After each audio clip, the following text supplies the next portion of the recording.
no chat, por favor, Efésios, no capítulo 4, versículo 17 ao 32. A garganta toda ferrada. Eu também tô com a garganta meio ruim. Vamos lá, vamos para a leitura do texto, mas primeiro vamos orar. Senhor Jesus, muito obrigado, Senhor, por este momento. Eu te peço, Senhor, que o Senhor me use. O Senhor use como teu vaso. Estou aqui disponível para falar da tua palavra. Eu te peço que não saia do meu conhecimento, mas que venha o Senhor me inspirar. Em nome de Jesus. Amém. Vamos para a leitura do texto? Vamos lá. Isto, portanto, digo, e no Senhor testifico, que não mais andeis como também andam os gentios, na vaidade dos seus próprios pensamentos, obscurecidos de entendimento, alheios da vida de Deus, por causa da ignorância em que vivem, pela dureza do seu coração, os quais, tendo se tornado insensíveis, se entregaram à dissolução, para, com avidez, cometerem toda a sorte de impureza. Mas não foi assim que aprendestes a Cristo.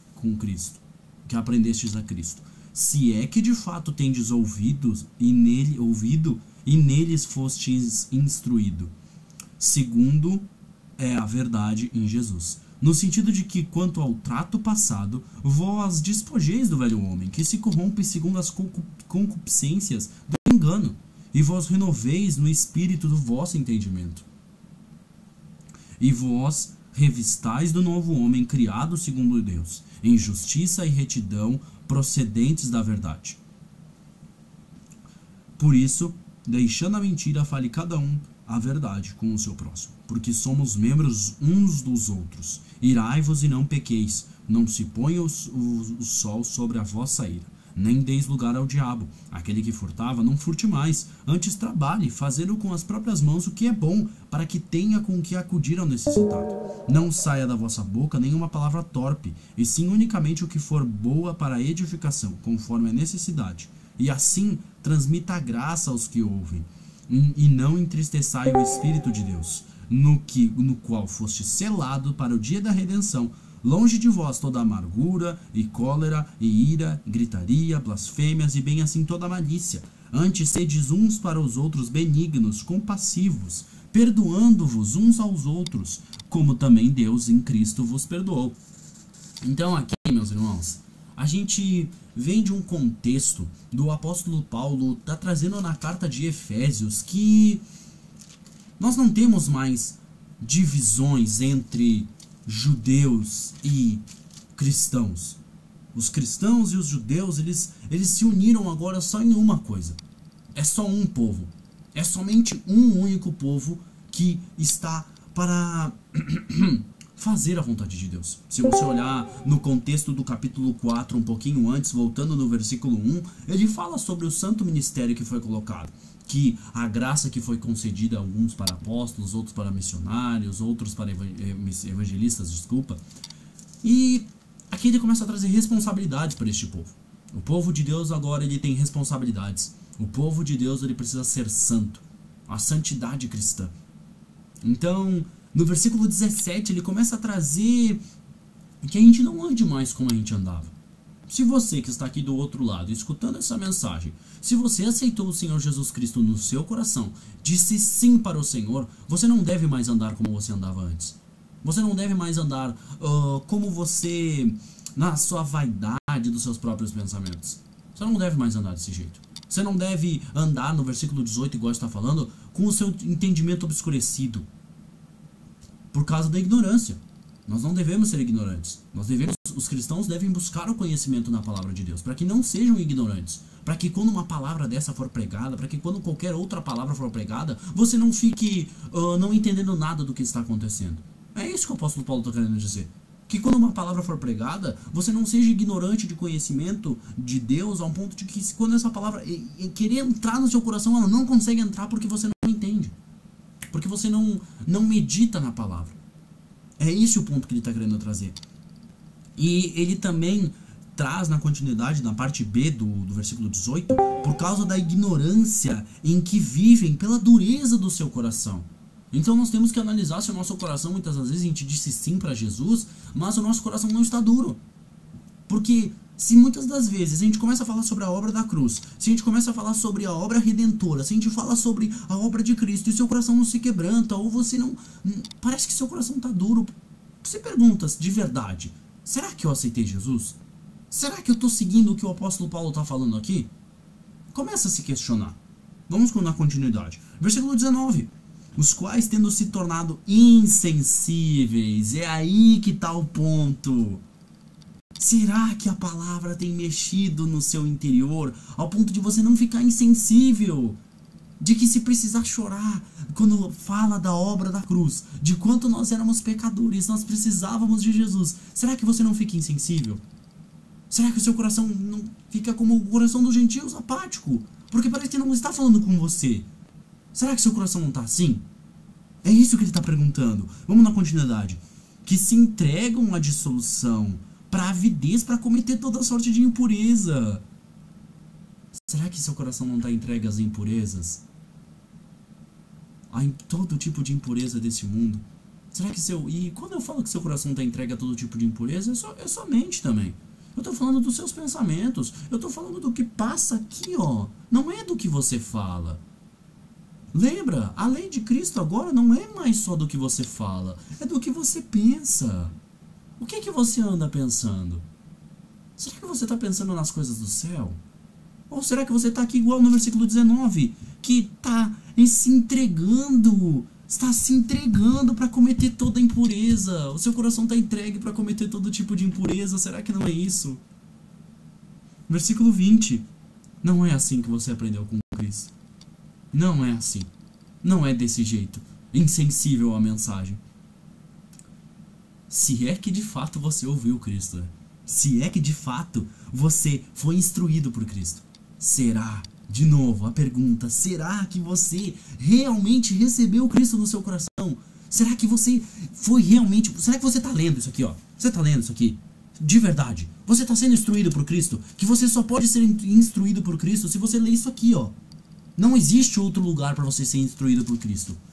E o apóstolo Paulo está perguntando para os Efésios e para você também. Se é que de fato você foi instruído por Cristo. Isso eu estou falando do versículo 21. Será que se é que de fato você ouviu? Será que você ouviu mesmo? Ou talvez você só aceitou pra estar aqui nessa comunidade só porque você acha um grupinho legal de pessoas, amigos, e tudo bem, tudo certo, não tem problema. Mas o nosso desejo e o desejo da palavra do Senhor para a sua vida é que você transforme seu comportamento. Versículo 22. No sentido de que, ao trato passado, vos despojeis do velho homem, que se corrompe segundo as concupiscências do engano. Então o desejo do apóstolo Paulo e o desejo dessa verdade de Cristo é que nós percebemos que quando nós vivíamos longe de Cristo, nós vivíamos com o velho homem, nós vivíamos com as velhas práticas. E o que o apóstolo Paulo está incentivando? Ei, abandona esse velho homem, despoja dele, tira ele de você. Se afasta. Porque este velho homem ele se corrompe. Este velho homem ele se corrompe com o engano. O engano entra no coração dele, no ouvido do velho homem muito fácil. E versículo 23. E vós renoveis no espírito do vosso entendimento. Você precisa ler a Bíblia para que o seu espírito do seu entendimento seja renovado. Salmo 119 fala que o salmista tem prazer na lei de Deus. Será que você tem prazer na lei de Deus? Será que você lendo o texto, você tem prazer de ler esse texto? Será que, ou nem com prazer, com nada, será que você lê esse texto? Será que você lê a Bíblia? É este que é o ponto que o apóstolo Paulo está trazendo. Para que você seja renovado no seu espírito. A única forma de você renovar o seu espírito é você lendo a palavra do Senhor. E daí você lê na palavra do Senhor, versículo 24 vai complementar. Você se reveste do novo homem. Que este novo homem, ele é criado por Deus. Ele tem justiça, ele é reto, ele procede com a verdade. É este o homem que ama a Deus. É este o homem que procede com a verdade. E no versículo 25, olha que interessante. Por isso, deixando a mentira, fale cada um a verdade com o seu próximo, porque somos membros uns dos outros. Então vocês percebem, lembra do contexto que eu estava trazendo, de que estava havendo divisões no meio dos cristãos e dos judeus. Nós tínhamos divisões, mas agora o apóstolo Paulo está falando, ei, primeiramente, o cristão não fala mentira. O cristão, da sua boca, da boca do cristão sai verdades. Da boca do cristão é o sim, sim, não, não. Porque vocês são membros de só um corpo. E no versículo 26, irai-vos e não pequeis, não se ponha o sol sobre a vossa ira. E nós podemos trazer um contexto interessante, que no versículo 27, nem deis lugar ao diabo. Então, a ira é um lugar para o diabo. Quando nós iramos com o nosso irmão de uma forma descontrolada, a um ponto de nós termos ira do irmão e não ser mais uma brincadeira, ser ira de verdade, você começa a dar lugar para o diabo. E é aí que Satanás toma lugar na nossa vida. Versículo 28. Aquele que furtava, não furte mais, antes trabalhe, fazendo com as próprias mãos o que é bom, para que tenha com que acudir ao necessitado. Ah, é só R$1. Ah, é só 5 minutinhos antes do trabalho. Mas você está roubando, você está furtando. E aqui o texto está falando: aquele que furtava, não furte mais. Se antes de você conhecer a Cristo Jesus, o seu pensamento era esse: ah, é só R$1. Ah, é só isso. Não faça mais isso. O texto está falando para isso. Não é que eu estou falando. Não siga as minhas palavras. Siga o que o texto está falando. O texto está falando: aquele que furtava, não furte mais. Mas antes disso, você trabalhe, fazendo com as próprias mãos o que é bom. Tá, aí agora, trabalhei. O que eu vou fazer? Esse dinheiro, ele é para suas necessidades, mas o que sobrar é para acudir o necessitado. É para acudir o necessitado. Muitas vezes, sobrou dinheiro, eu vou gastar aqui. E daí passa uma pessoa na rua, você não ajuda ela. Ou passa uma pessoa que realmente precisa. Eu não tô falando de pessoas que não precisam. Ou até as que não precisam também. O evangelho não é sobre só quem precisa também. Mas vocês entenderam um ponto que eu quero trazer. As pessoas precisam ou não precisam, você ajudar. Você acudir o necessitado. E agora que é um ponto interessante. Versículo 29. Não saia da vossa boca nenhuma palavra torpe, e sim unicamente o que for boa para edificação, conforme a necessidade, e assim transmita a graça aos que ouvem. Agora você está com uma nova vida, meu irmão. Os palavrões, a linguagem torpe, a linguagem com duplo sentido não pertence mais a você. Não é mais seu. Não é mais seu essa linguagem. Isso era do velho homem. Os palavrões, os xingamentos, era do velho homem. Cristão não fala palavrão. Cristão não fala. Cristão não tem uma linguagem de duplo sentido. E se você está tendo uma linguagem de duplo sentido, se você está falando palavrão, se da sua boca está saindo palavras sujas, palavras torpes, avalia de verdade. Quem é o homem que está na sua vida? É o velho homem, o das velhas práticas, o das antigas práticas antes de Jesus? Ou é o novo homem? Se você está fazendo isso, não é o novo homem, é o velho. Você precisa se arrepender disso. Versículo 30. Porque se você faz isso, você entristece o Espírito de Deus, no qual você foi selado. Antes da fundação do mundo, quando você aceitou o Senhor Jesus Cristo, disse: sim, Senhor Jesus, eu te aceito como meu único e suficiente Salvador. O Espírito de Deus veio sobre você. Ele está dentro de você. Não é mais só um momento. Agora ele habita junto com você. E quando você fala palavrão, quando a sua linguagem é suja, o Espírito de Deus é entristecido. Sim, o Espírito de Deus é entristecido. Versículo 31. Longe de vós toda amargura e cólera, gritaria, blasfêmias e bem assim toda malícia. Cristão não tem malícia na sua linguagem. Cristão não tem duplo sentido. Cristão não é malicioso. Sabe o que é? Às vezes você conversar com um cristão e parecer que ele é cristão e ele tem um duplo sentido sempre na linguagem dele. Sempre tem um duplo sentido. Sempre tem uma malícia por trás. Sempre tem alguma coisinha. Não é só o que ele quer dizer. É sempre uma malícia. Tem sempre uma coisinha meio suja, meio torpe. Dá uma avaliada se talvez você aceitou o Senhor Jesus Cristo. Se arrependa talvez disso. Nem da gritaria, nem da ira. O cristão não tem gritaria. Não é aquela gritaria desordenada. Blasfêmias. No meio dos cristãos não tem blasfêmias. Mas antes disso, antes de você pensar em gritaria, malícia, ira, blasfêmias, você seja bondoso, você seja compassivo, você perdoe uns aos outros, assim como Deus em Cristo nos perdoou. Então, se algum irmão aí teve uma linguagem de duplo sentido para você, agiu com ira, agiu com cólera, falando blasfêmias, perdoe ele. Seja compassivo com ele, seja bondoso com ele. É assim que o verdadeiro cristão age.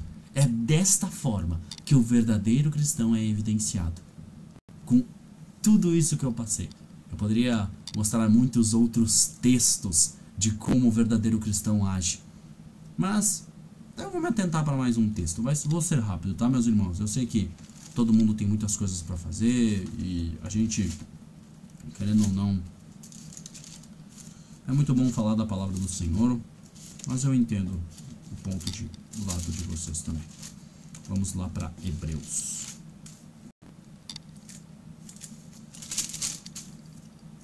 Hebreus, no capítulo... Hebreus, no capítulo 13. Vamos ler Hebreus no capítulo 13, no versículo 1 ao 6. Vamos lá, vamos começar primeiro nesta parte.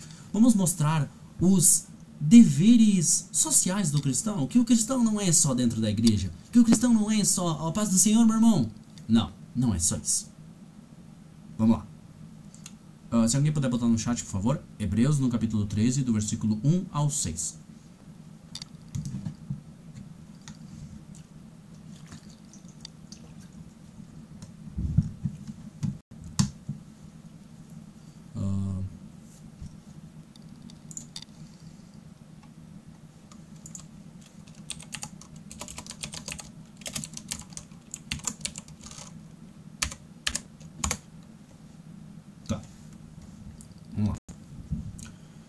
Seja constante o amor fraternal.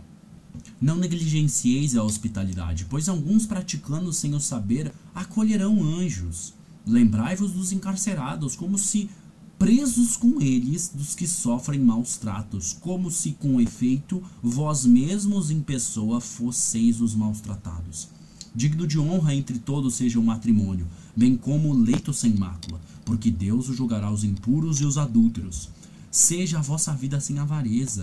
Contentai-vos com as coisas que tendes, porque ele tem dito: de maneira alguma te deixarei, nunca jamais te abandonarei. Assim afirmemos confiadamente: o Senhor é meu auxílio, não temerei. O que me poderá fazer o homem? Vamos lá.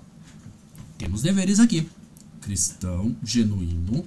Então nós já entendemos que cristão genuíno não tem palavrão, não tem malícia, não tem todo o espírito de engano, não renova sua mente, não busca a palavra, não é isso.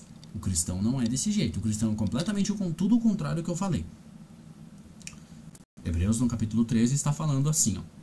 Agora, ok, você fez tudo isso, mas isso aí é na sua vida. Agora, como você deve tratar as pessoas? Um amor fraternal. Como se fosse você criar um vínculo com as pessoas.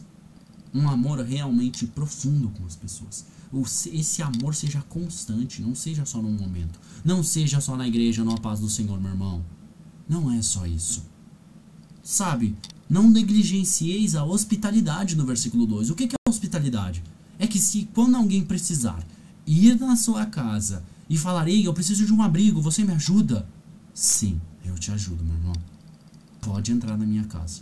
Eu vou te receber com todo carinho e amor. Pode entrar dentro da minha casa. É isso que é ser hospitaleiro.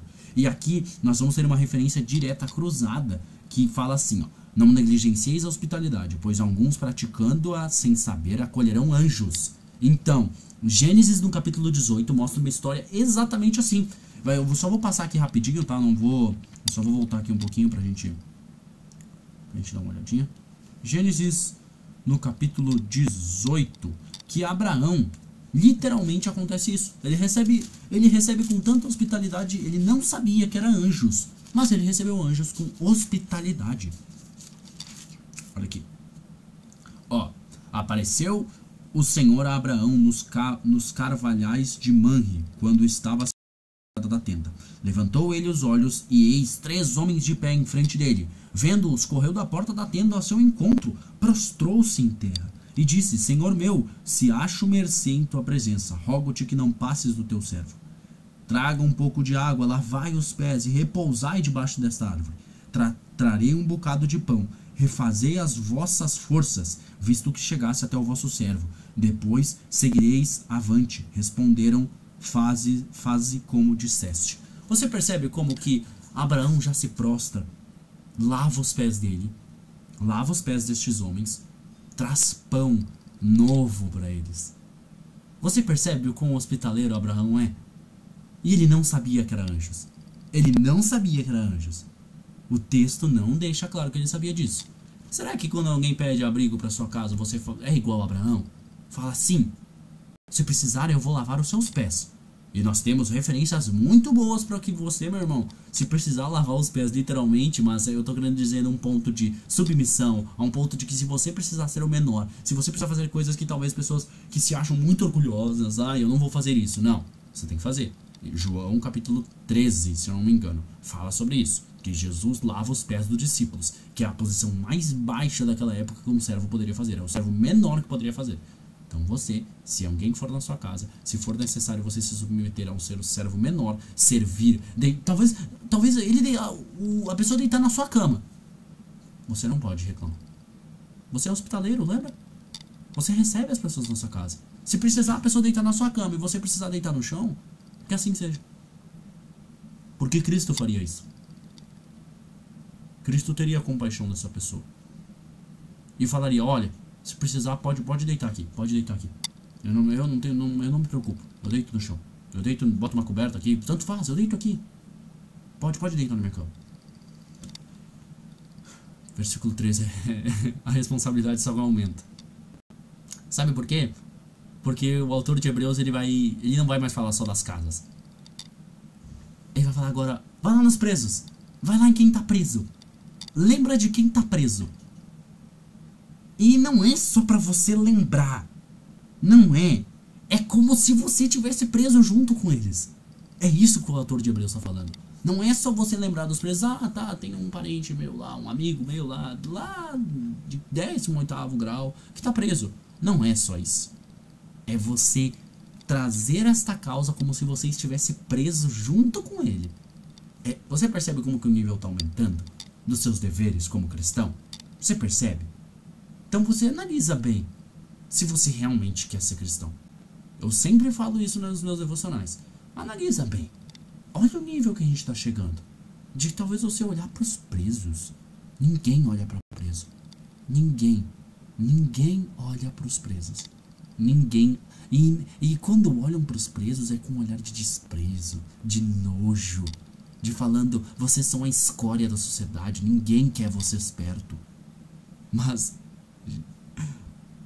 o Senhor Jesus Cristo está falando para você olhar para a escória da sociedade, para os rejeitados da sociedade, e se colocar como se você estivesse junto com eles, tá bom? Não é só lembrar, é junto.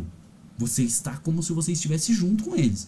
Então, se você não tem ninguém preso, se você não tem algum parente ou alguma coisa assim, meu irmão, tudo bem. Mas se você lembra de alguém que você conhece que está preso, visite ele. Se você puder, visite ele. Ou ore por ele. Faça o que você conseguir. Como se você estivesse na mesma situação dele. Mas se preocupe com ele. Se preocupe com este irmão. Versículo 4. Aqui nós percebemos que nós... no versículo 3 na continuidade. E outra coisa. Como se, com efeito, vós mesmos em pessoas fossem os maltratados. Igual eu falei. Você se colocar no lugar do preso. Versículo 4. Aqui nós estamos falando sobre o casamento. Que o casamento com o matrimônio, que é bem como o leito sem mácula, o leito sem adultério, o casamento sem adultério, sem libertinagem, é digno de honra entre todos. Entre todos. Porque Deus julga os impuros e os adúlteros. Então, talvez, eu sei que não tem ninguém casado aqui, mas muitas das vezes você está namorando e você olha com com um olhar cobiçoso e desejoso para outras mulheres, você tem que tomar bastante cuidado com isso, meu irmão. Versículo 5, que aqui nós estamos falando sobre uma outra coisa muito interessante, que aqui ele vai falar sobre o dinheiro. Vamos falar sobre o dinheiro? Seja a vossa vida sem avareza. Então não seja aquela vida com você se preocupando tanto assim com o dinheiro. Você se preocupando tanto a um ponto de você colocar o dinheiro acima de Deus. Não. Se contente com as coisas que você tem, meu irmão. Se contente. Porque Ele diz, de maneira alguma o Senhor vai te deixar. Ele nunca vai te abandonar. Então o ponto que ele está querendo trazer aqui, ei, não se preocupa tanto com o dinheiro. Cristo é suficiente. Cristo Jesus é suficiente. Ele está na sua vida. Não se preocupa tanto com essas coisas que esses mundanos, esses pagões estão querendo que você se preocupe. Cristo é suficiente. Cristo é suficiente.